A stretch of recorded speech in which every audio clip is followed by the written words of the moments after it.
The base is underneath Archuleta Mesa. Supposedly it consists of 7 levels, each level increasing in security as you go lower and lower. The information that was provided to us by Thomas Costello gave us very complex floor plans that had been drawn out. Here we're looking at the first level of Dulce. The central hub here is security, which extends all the way down. It's the hub of these concentric ring circles. Each area is connected by corridors and passageways.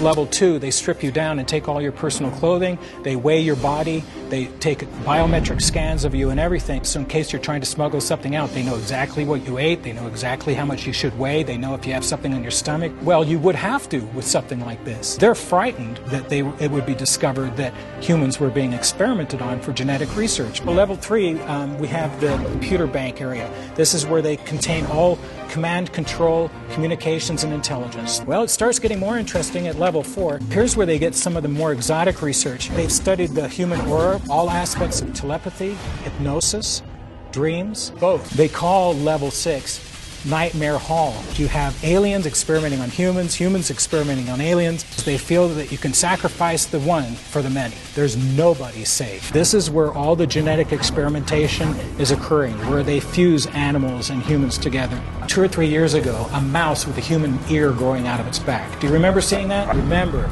the military-industrial corporate complex is actually about 30 to 40 years ahead of us. So that means that at the time when these came out, chances are they were successfully fusing humans and other animals together as a precursor to what we're seeing now. The human test subjects are housed in level 5, they're taken in, the experiments are done on level 6, then they're transported to level 7.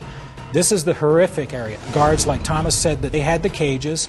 They were told not to talk to anybody. These were half men, half other animals, reptilian humanoid beings.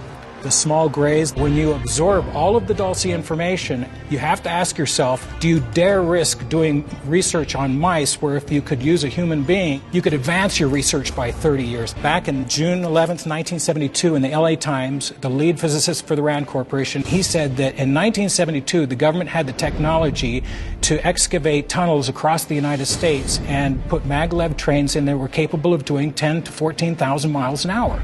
Now, this is not science fiction. We have the capability to do it. These are U.S. patents by Los Alamos National Laboratories talking about thermal nuclear boring machines that melt through rock just like you're taking a knife through butter. People keep thinking rock is hard, you have to break it down. That's what we've been misled to believe when it comes to tunneling. I went to Bechtel in Las Vegas, Nevada, and put in subterrane, which is what they called one of these, a subterrane, into their computer system. These are images of the subterrane being tested up at Los Alamos Scientific Laboratories. The actual boring tips get superheated and they melt through solid rock. There's no excavation of materials that are needed.